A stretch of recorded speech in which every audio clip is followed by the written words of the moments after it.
All right, it's 2:02, so I'll go ahead and begin our webinar today so that we have plenty of time to answer your questions.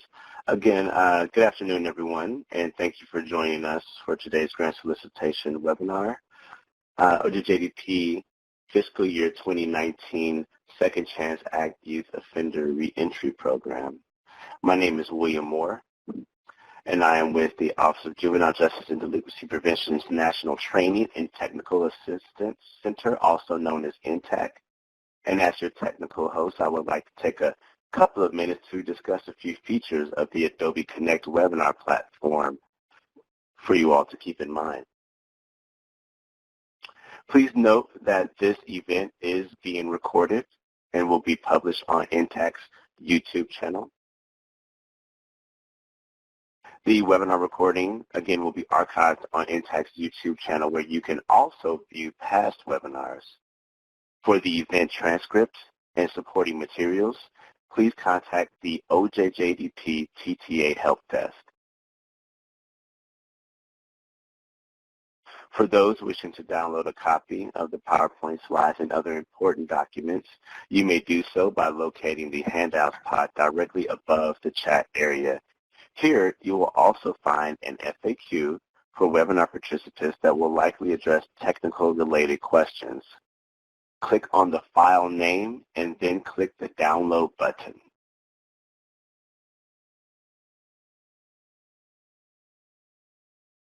During today's webinar, the presenter will address questions during our Q&A segment. Please type your questions into the chat box as they arise.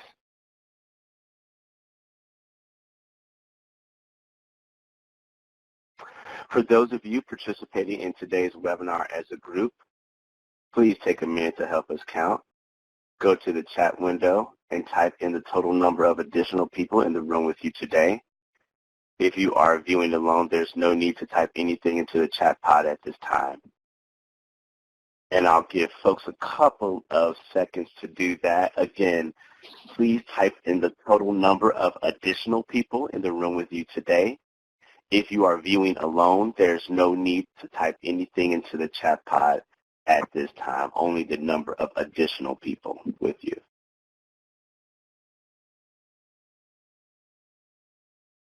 Following today's webinar, attendees will be sent a certificate of attendance. This certificate is sent approximately 1 hour following the conclusion of the event and is sent via an Adobe Connect thank you email. Please keep an eye on your email for your certificate. Please note that only participants that are registered and signed in will receive a certificate of attendance.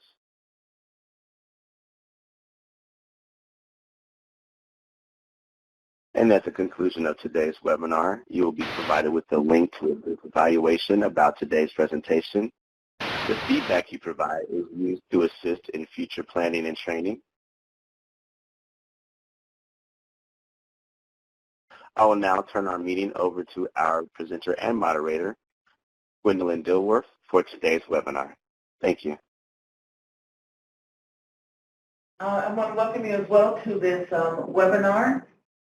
And I hope that you find this an opportunity to support program activities that you may be involved in. And for those of you who are not familiar with us, I'd like to just introduce you to our program. The Office of Juvenile Justice and Delinquency Prevention is an office of the United States Department of Justice, and we are a component of the Office of Justice Programs. OJJDP was established under the recently renewed Juvenile Justice and Delinquency Prevention Act of 1974. Our mission is to provide national leadership, coordination, and resources to prevent and respond to juvenile delinquency and victimization. We operate and support the efforts of states, tribes, and communities across the country. I work in the intervention division. However, there are 5 divisions within OJJDP. and the Intervention Division is one of those that is sponsoring this particular initiative. This program, the Youth Reentry Program, will support the development and implementation of a comprehensive reentry plan to promote the successful transition of youth as they return to their communities following release from a detention or residential facility.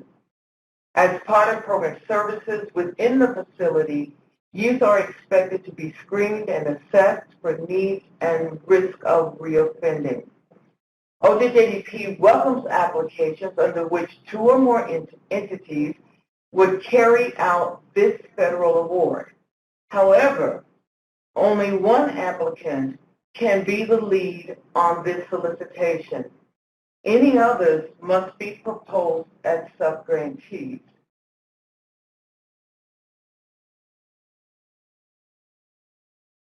In terms of eligibility, states, including territories, local governments, as determined by the Secretary of Interior, in partnership with interested persons, including federal corrections and supervision agencies, service providers, and nonprofit organizations are eligible to apply. And I want to be clear that states, local governments, and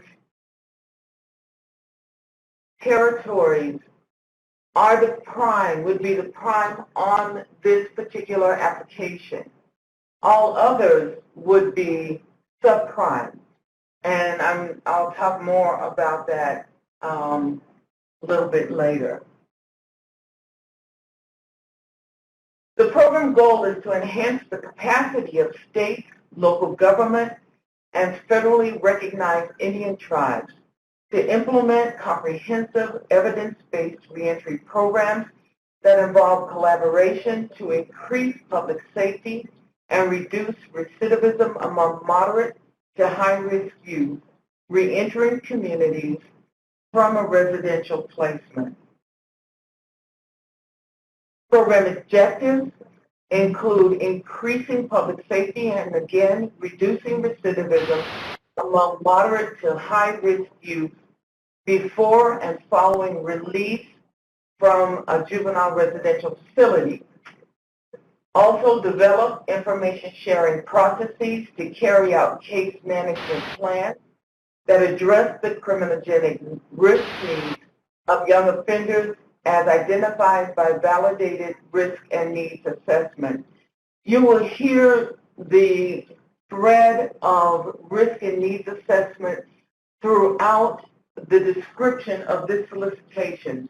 One of the things that we have learned over the years is that it's critically important to assess the needs of young people as they are entering the facility, while they are in the facility, and prior to their release from the facility, so that the services that they need are indeed tailored to their specific needs. Other objectives include convening a juvenile reentry task force with interested persons, including federal corrections and supervision agencies, health providers, law enforcement, agencies serving children and families, and other state or local reentry stakeholders to support implementation and measurement of progress toward increasing public safety by reducing rates of recidivism and enabling successful transition of youth back to their communities. Another objective is to expand coordinated supervision and comprehensive services following release from confinement, including transitional and permanent housing and mental health and physical health care provided by qualified service providers. This is where nonprofits, service providers, and others may participate in the program as subrecipients. And oftentimes, the prime lead on the program will subgrant some of the funds to these partnership organizations to implement the full grant. So this is where we see the joining of partnerships, the work that 501c3 organizations may be involved in, faith-based organizations, service providers, counselors, etc.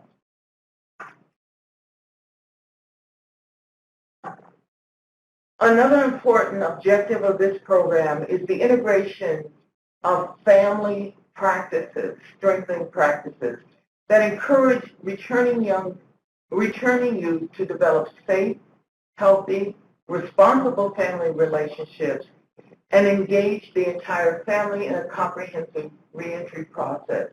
Again, when we look at potential partners for this particular solicitation, oftentimes what can be done is outsourcing the delivery of these types of services that can best meet the needs of the youth and their families. Another objective is improving the transition planning procedures to ensure that linkages to needed services and benefits are available. This is why partners are so important to the success of this grant. Obviously, states and local governments cannot implement this on their own.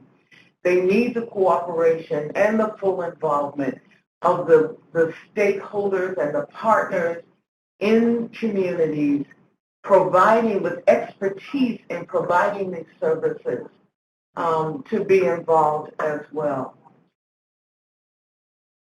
Another important component of this program is tracking data and recidivism rates, tracking school-related behaviors, substance abuse, treatment and patterns, family reunification progress, employment opportunities, pre-release planning and post-release services, and supervision and other changes experienced by youth to measure progress. This is critically important for us. We report back to Congress on the success and on the processes that awardees use to implement this program. So in order to have clear data on what's being done, who the participants are, the partners, what kind of services are being delivered, what's the role of the family in this program, what type of training are young people receiving through this award, and what are the processes being used to plan for release and post-release services and supervision, and how are young people being monitored when they leave the program. So this is pretty heavy data collection, but it's necessary and it's important, and this is one of the reasons why we have this funding available to support this type of work. Mandatory requirements include developing a comprehensive reentry strategy plan, which describes the long-term strategy and incorporates a detailed implementation schedule, including plans to sustain the program after federal funding is discontinued. Identifying and coordinating and collaborating, identifying those roles of local government agencies and to certify the involvement of these agencies and organizations. So we expect to see signed memorandum of understanding. We expect to see those who sign these memoranda to be actively involved and engaged in the program. And we will monitor their involvement. For those who become sub-grantees, we will expect to see their reports, their progress reports, just as we will expect to see reports produced by the actual awardee. So these are all some of the mandatory requirements that you will be asked to do. We'll also ask you to describe the evidence-based methodology or approach you will be using to implement this program and outcome measures to evaluate the proposed program. We'll expect you to explain how measurements will be used to produce valid measurements of program impact. Now, this is different from evaluation. We are not asking you to evaluate your program. We're asking you to track its progress using data measurement tools and reporting thoroughly and clearly about what you're learning about your program. We expect you to provide documentation that reflects explicit support from the Chief Executive Officer or their designee of the state, the unit of local government, territory, or Indian tribe of the awardee who received this award. It's important for us to know that the executive at the highest level of the applicant is a supporter, because we've learned from past experience that if there is not that solid support at the beginning, it's very difficult for awardees to be successful in this effort.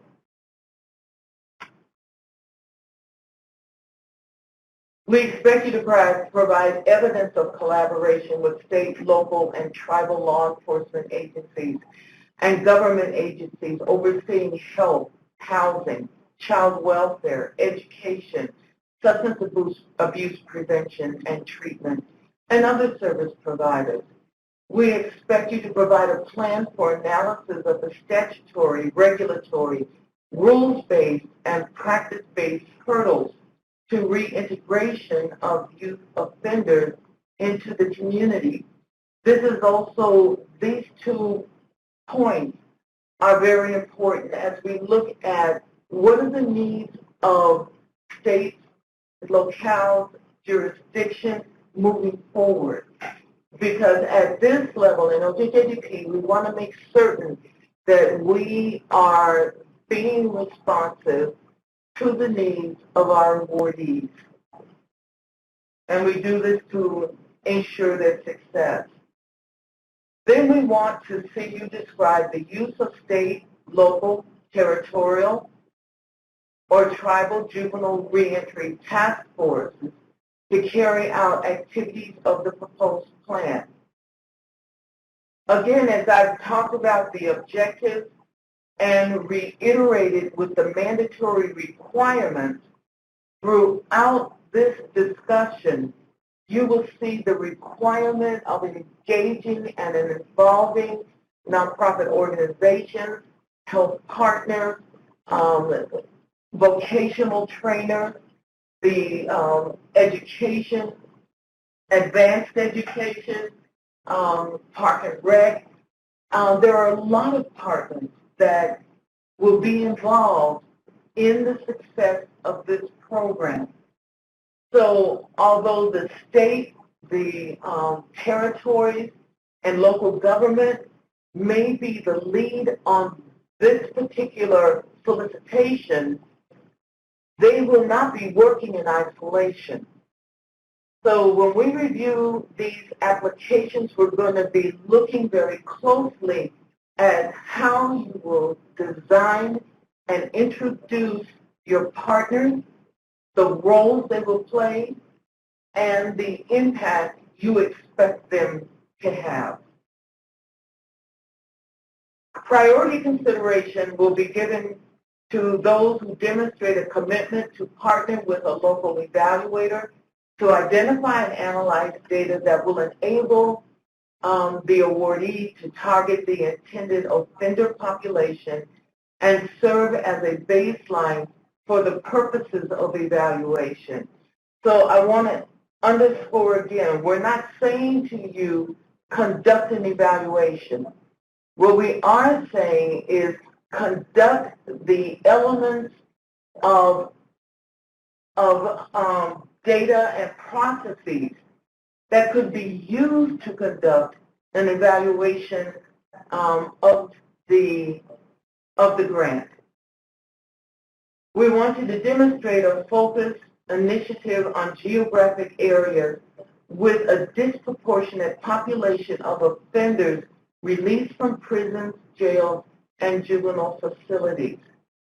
So these are the things that will be given priority consideration among the mandatory factors that I just highlighted, in addition to the quality of the application. We also want to see you include input from nonprofits. I just discussed that. Consulting with crime victims and offenders who are released from prisons, jails, juvenile facilities, gathering input and coordinating with families of offenders, engaging the Juvenile Justice Coordinating Council of your region and the Reentry Coordinating Council of your region, or other interested persons, and that should actually say, and other interested persons. And we've already discussed who those might be. We want to see you demonstrate effective case assessment and management abilities. So social services may play a role. Some states have case managers who are part of the staff who will be engaged, who may be engaged in this role, in this effort. We also want to see how you would establish pre-release planning procedures or enhance pre-release planning procedures to ensure that the eligibility of an offender for federal, tribal, or state benefits upon release is established prior to release and subject to any limitations in law, and ensure that offenders obtain all necessary referrals for reentry services, including assistance identifying and securing suitable housing.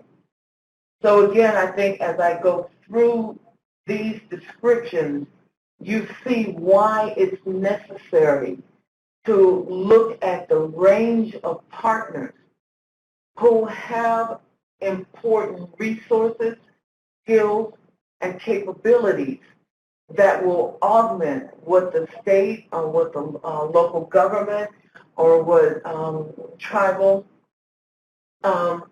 facilities may have to offer. We want to see the delivery of continuous and appropriate mental health services, drug treatment, medical care, job training and placement, educational services, vocational services, and any other service or support needed for reentry. I've discussed that. I don't think we need to go through that again.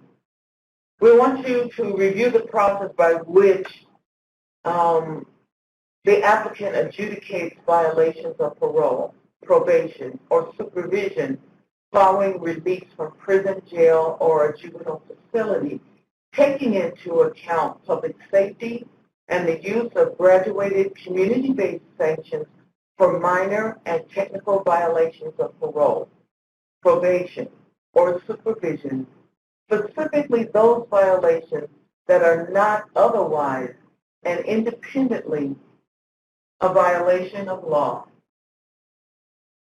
Provide for an independent evaluation of reentry programs that includes, to the maximum extent possible, random assignment and controlled studies to determine the effectiveness of such programs, or target moderate and high-risk offenders for reentry programs through validated assessment tools, or target offenders with histories of homelessness, substance abuse, or mental illness, including pre-release assessment of the housing status of the offender and behavioral health needs of the offender, with clear coordination with mental health, substance abuse, and homelessness service systems to achieve stable and permanent housing outcomes with appropriate support service.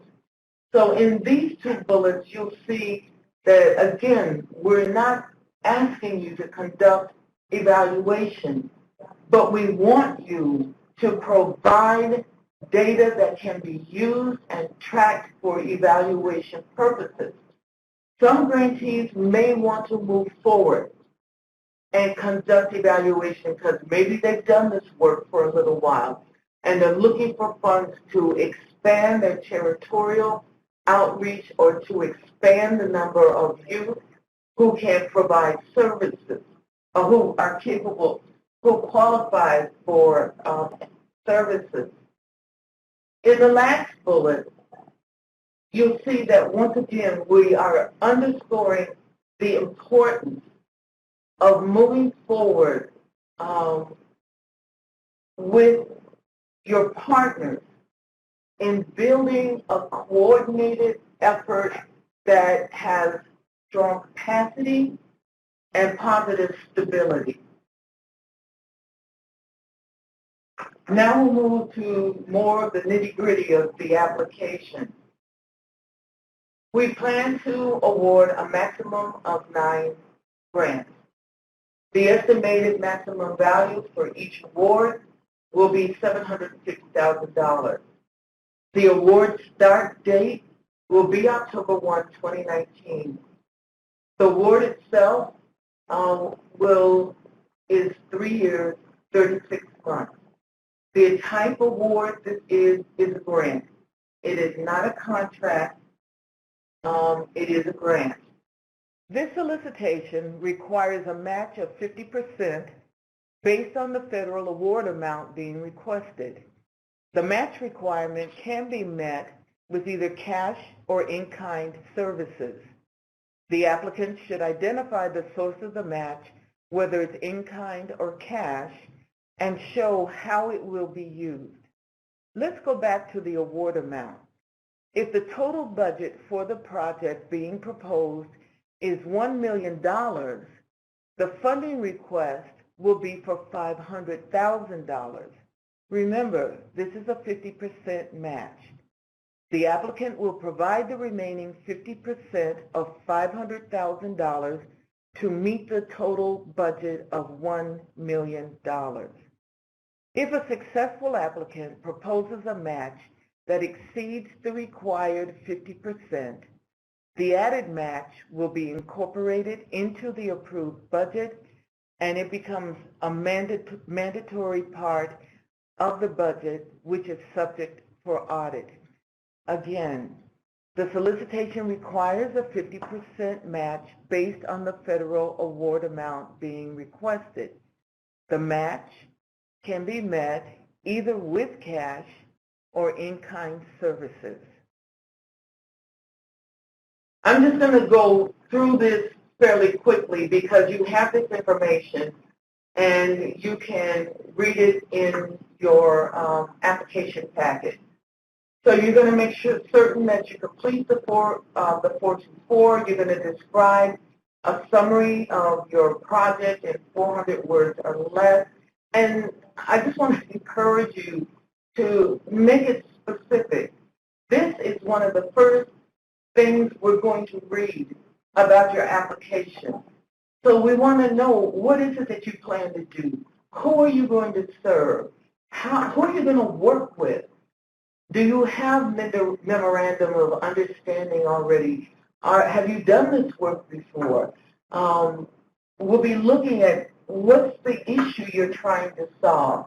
Who are the young people you're going to serve? What are your goals and objectives, and how are you going to measure the effectiveness of what you plan to do? What's your design and what's your implementation approach? We're going to be looking at your logic model, and that is discussed in your application packet. The logic model basically gives us a big picture of your approach that we can see very clearly. And we want to see your timeline. How do you envision moving forward, and when, and how you're going to handle your challenges, etc. Again, this mentions the logic model. You're going to describe your capabilities and competencies.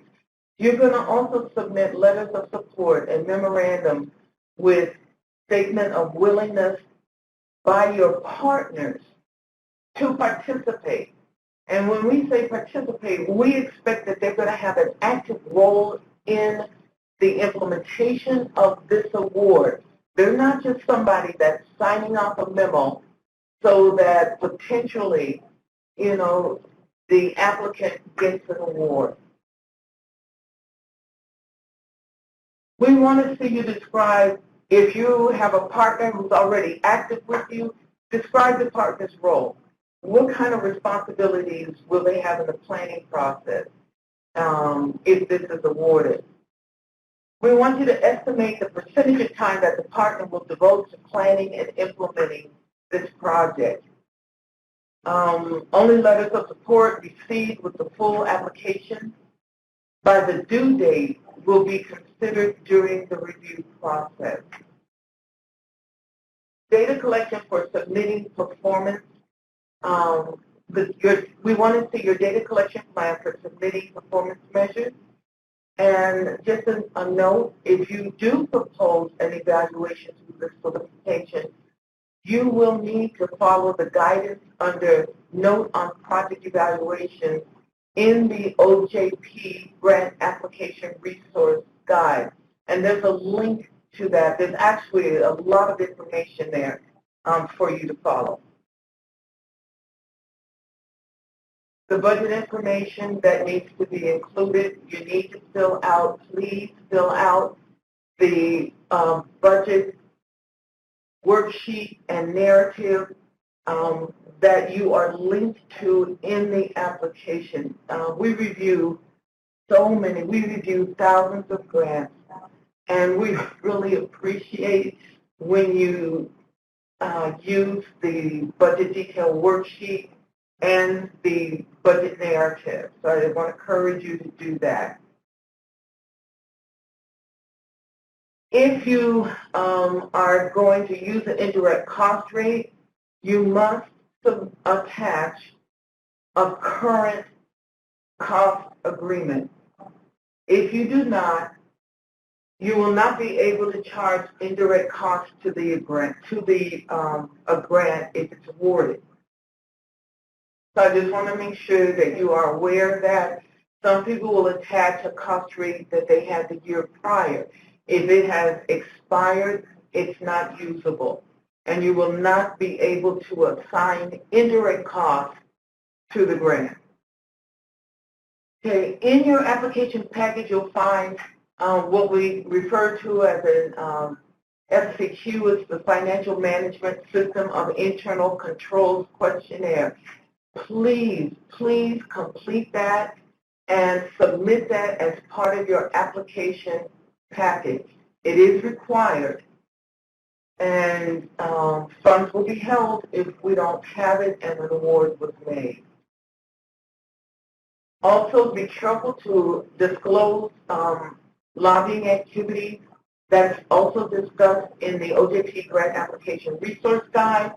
So I encourage you to just carefully, there is a little checklist in the back of the application.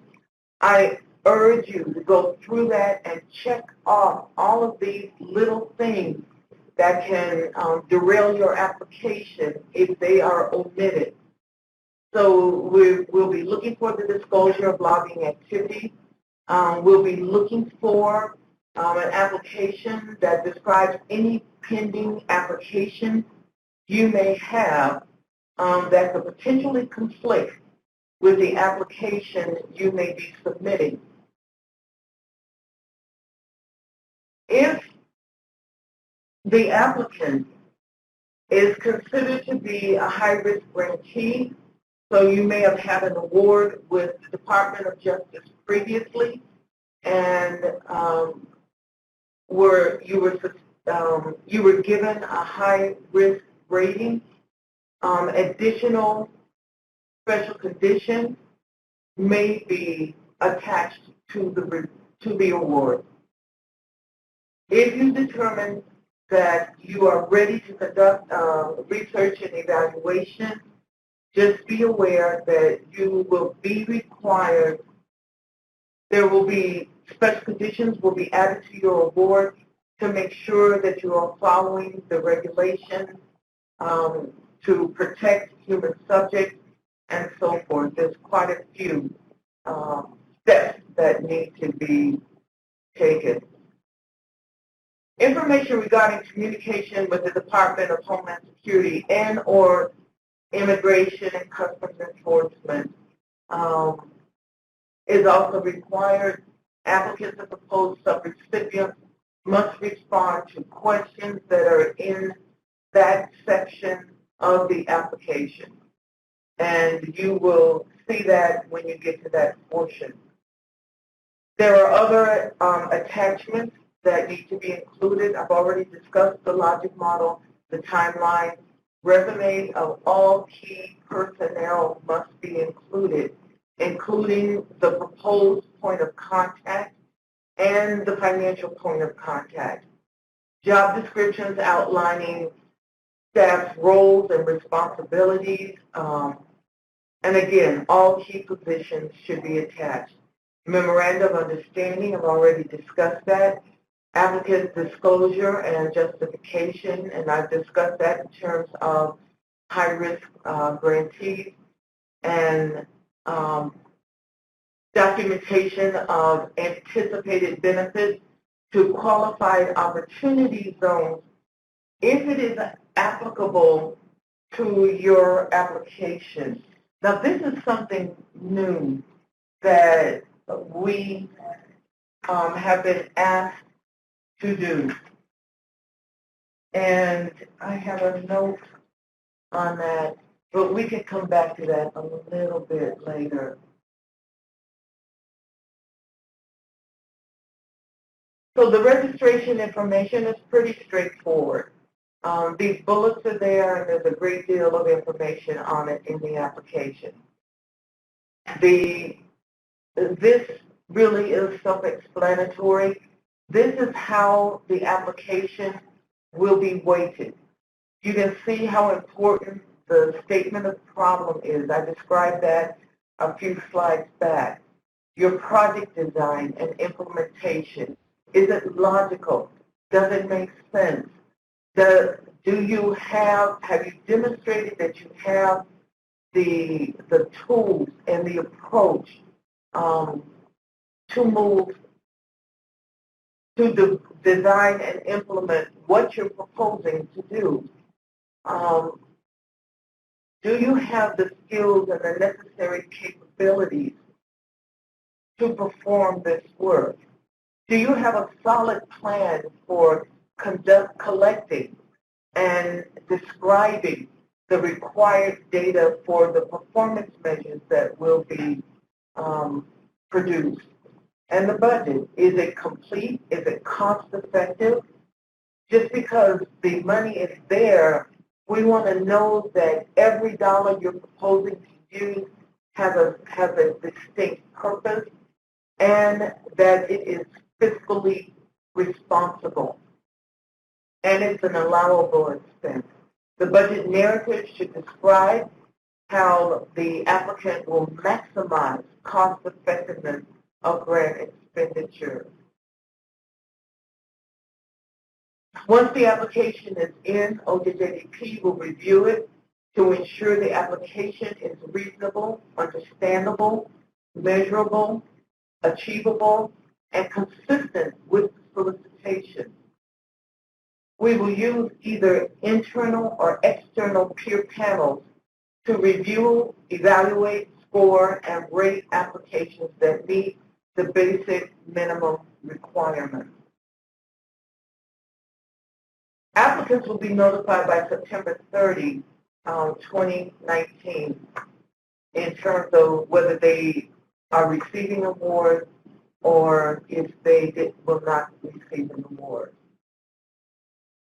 So at this time, we will look to answer questions or respond to things that you have or information you would like to know. Great. Thank you, Gwen. And so we have a couple of questions that have come in, and right now we will go ahead and go over just a few pre-questions here for our audience. Our first question here, Gwen, is can you provide some clarification again regarding eligibility for nonprofit organizations? Okay. Eligibility is limited to states, including territories, local governments, or federally recognized Indian tribal governments as determined by the Secretary of the Interior. So nonprofit organizations cannot apply as the lead organization. They can certainly participate as sub-grantees if they are working in partnership with the lead organization, who again is either a state agency, territory, or local government. But nonprofits cannot apply directly. Okay. So then when does this mean that lead applicants can only be states, local governments, or federally recognized Indian tribal governments who partner with interested persons, service providers, or nonprofit orgs? That's correct, William. Yes. Okay. Thank you for that clarification. Appreciate it. The next question or pre-question that we have here is in regards to age requirements. What are the age requirements for you to be served under this program? Could you provide a little guidance on that? Sure. Under this solicitation, applicants must admit youth who will participate in this program prior to their 18th birthday. However, they may continue to implement juvenile reentry plans for these youth beyond their 18th birthday. I've had some persons say, well, you know, by the time the youth is adjudicated, they're already 18. They still qualify because they were in the system, and, you know, we understand that process. So they can still be considered for the program. So Gwen, is there a match requirement? Yes, there is. The solicitation does require a match of 50% based on the federal award amount that's being requested. The match can be met either with cash or in-kind services. The applicant should identify the source of the match and show how it is being used. This information is further clarified on page 10 of the solicitation. Great. Thank you, Gwen. I appreciate that. And in regards to, I guess, the funding as well, could you go over again the minimum or maximum funding amount that individuals can apply for again? There is no minimum. Okay. So, Gwen, could you go over the maximum award amount? Yes, the maximum amount for the award will be $750,000. And I just want to add that the award startup date is October 1st. So your awardees will be receiving up to $750,000 covering a 36-month period. Okay. Great, great. And let's see. I have a very general question here. It's in regard to the Qualified Opportunity Zones, or QOZs. Could you tell us or let us know what are the Qualified Opportunity Zones, or what are QOZs? Okay, thank you for bringing that up again. It is it's brand new to us in OJJDP. And we're asking applicants to respond to this if it's applicable to them. An opportunity zone is an economically distressed community where new investments under certain conditions may be eligible for preferential tax treatment. Localities qualify as opportunity zones if they have been nominated for that designation by the state and the nomination has been certified by the Secretary of the U.S. Treasury via his delegation of authority to the Internal Revenue Service. The first set of opportunity zones covered part of 18 states. Let's see. But it now has been designated to cover parts of all 50 states, the District of Columbia, and 5 U.S. territories. So if applicants search IRS, charities, and nonprofits qualified opportunity zones, there's additional information there, and you can actually, you should be able to see which states and which areas have been designated as QOZ zones.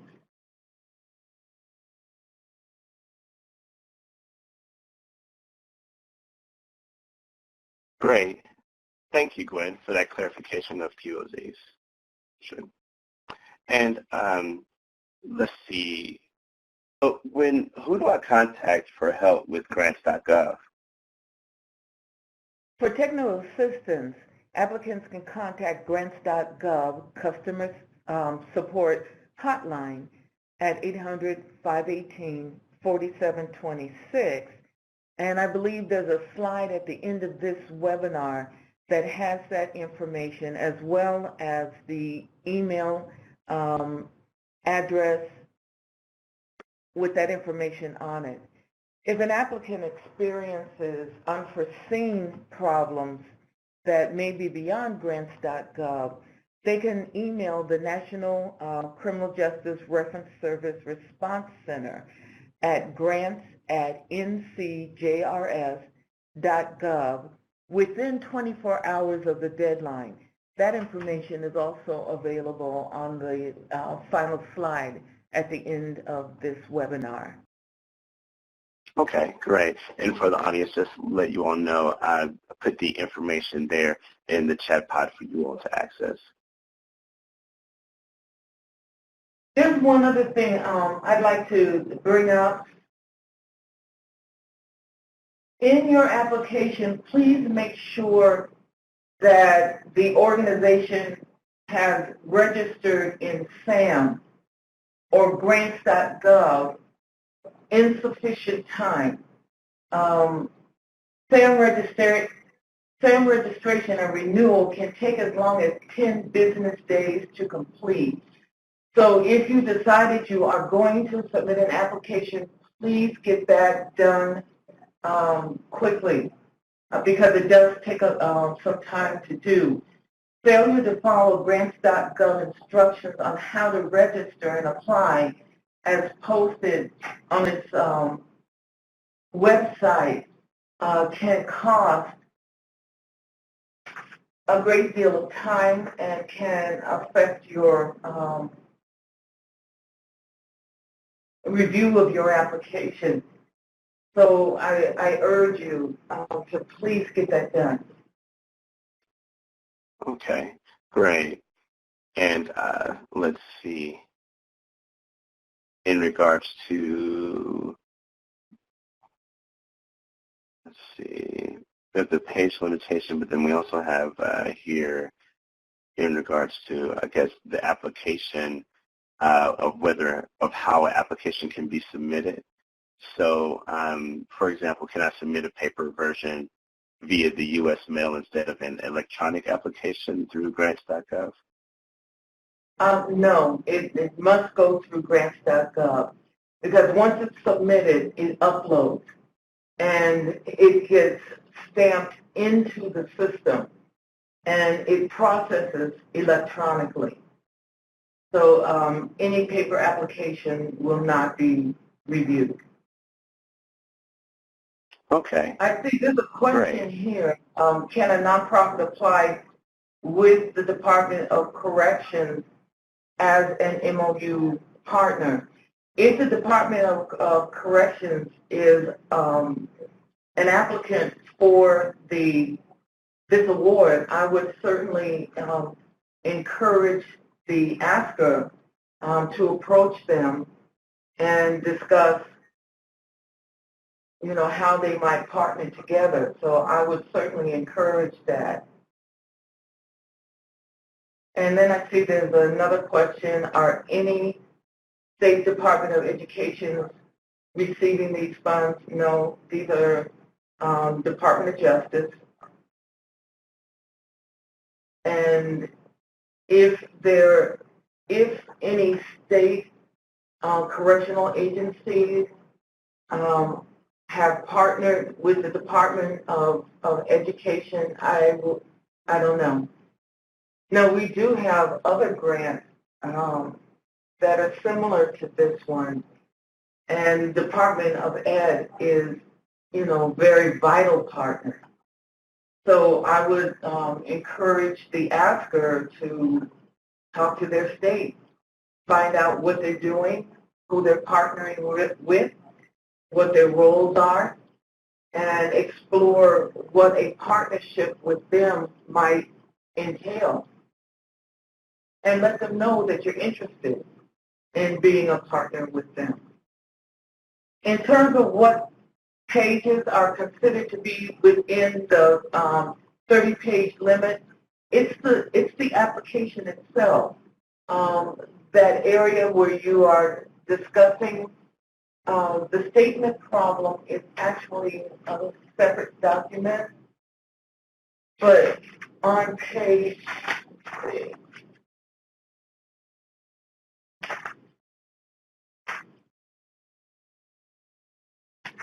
the program narrative, the statement of the problem, goals and objectives and performance measures, the project design, the logic model, timeline, capabilities, and competencies will make up your application, but you can confirm that in the solicitation. In the solicitation.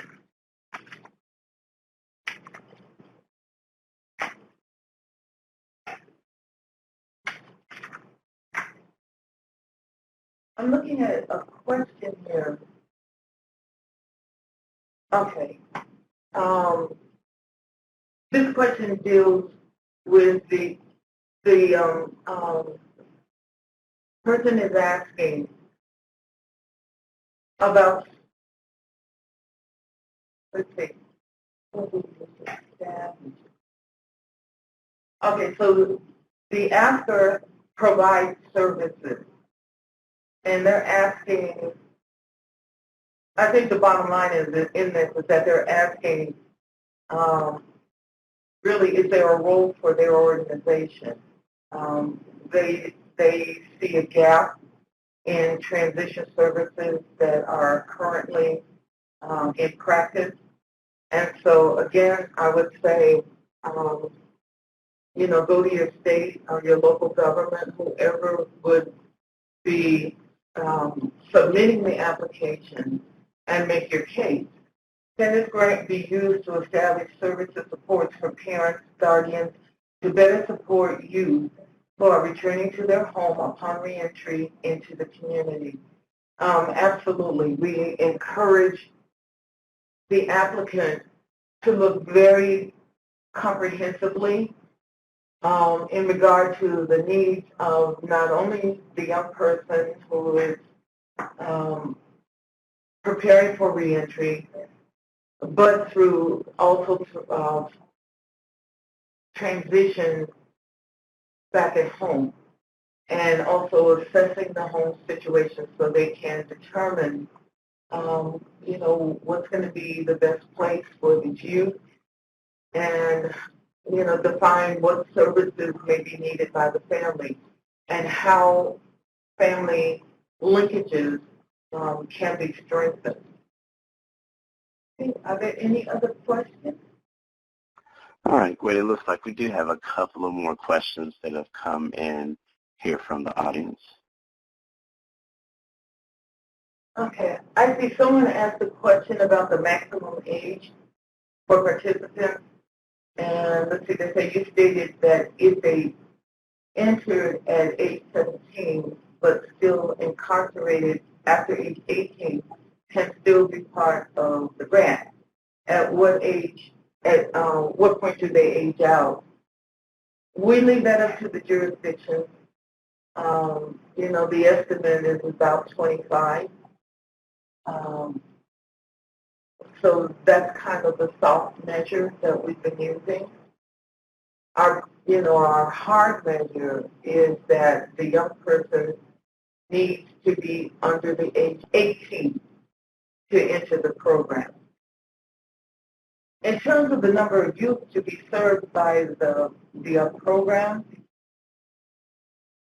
that's really up to the program. The applicant's response to that addresses, speaks to the problem statement. It speaks to the strategies that will be used and the approach that will be used. So those are things that the applicant needs to discuss with their potential partners and define. Let's see, we have another question regarding can monies be used for training? Some funds can certainly be used for training. Again, you will justify that amount.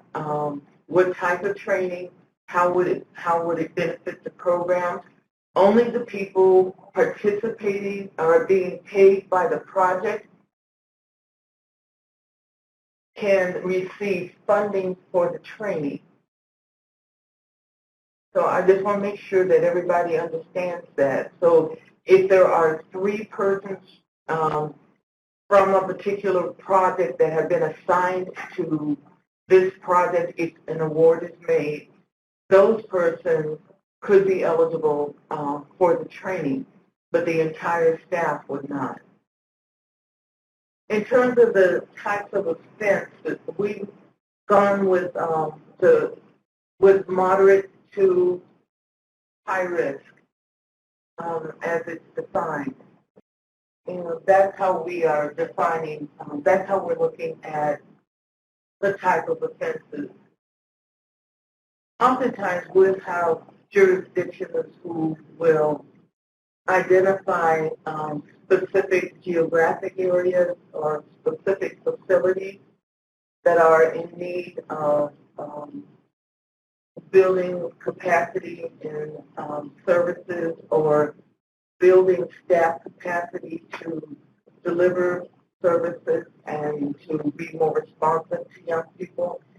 So, again, I want to say about the number of youth to be served, the number needs to be, realistic and enabling the applicant to be impactful in the target area or areas that they choose.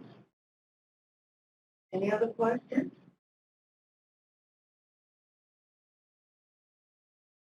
Looks like questions are slowing down here. I don't see any others that have entered any additional questions. Well, that being said, if you have any last-minute clarifications or any last-minute items you'd like to go over with the audience, we still have a few more minutes if you'd like to maybe share anything, or we can move on to the next piece.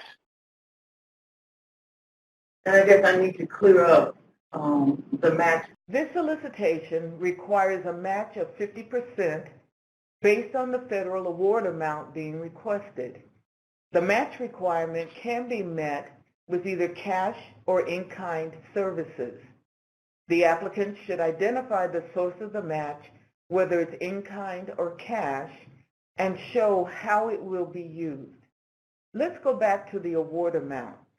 If the total budget for the project being proposed is $1 million, the funding request will be for $500,000. Remember, this is a 50% match. The applicant will provide the remaining 50% of $500,000 to meet the total budget of $1 million.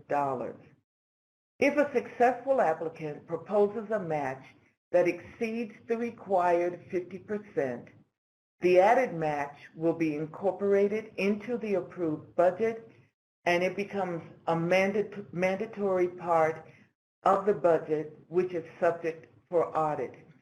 Again, the solicitation requires a 50% match based on the federal award amount being requested. The match can be met either with cash or in-kind services. All right, great. And then as a reminder to folks to access the handouts for the information that we have for all of the resources, et cetera, for today's webinar, you can access that in the handouts pod above the chat pod here.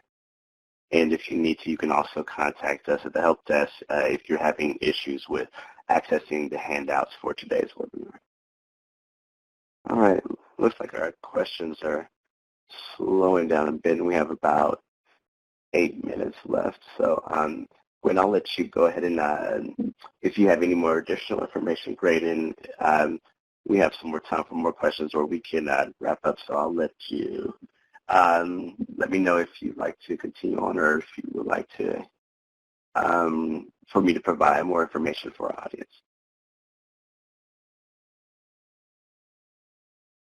I want to wish everyone, I hope that they receive enough information to feel comfortable in whatever decision they need to make to decide whether or not to apply for this award. And, if you have any questions, we have plenty of resources available. So I wish everyone good luck in whatever decision they make. Thanks, William. Great. All right. Well, thank you. I appreciate that, Gwen, and I'll go ahead and just provide folks with a few reminders. So the next slide here, keep in mind that we have the information for the Response Center. Again, the handouts for today's webinar are indeed located right above the chat pod here where you can download them. However, if you're needing assistance to download any of the handouts, you can definitely reach out to us at the help desk, and we'll be more than happy to assist you to get access to those items and to those documents. And just wanted to remind everyone also that you can contact NTTAC through the website displayed on this slide here. You can stay up to date on the latest information by signing up for NTTAC's TTA listserv. You can also check us out on Facebook as well at OJJDP TTA. And again, if you all are needing assistance, you can contact us at via the OJJDP Help Desk by following the information on this slide. And do you have a training and technical assistance need? If so, please submit a request via the OJJDP TTA 360 platform through the link displayed on this slide.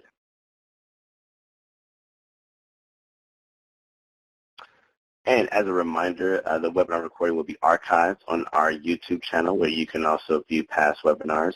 For the event transcript and other supporting materials, please contact the OJJDP TTA Help Desk.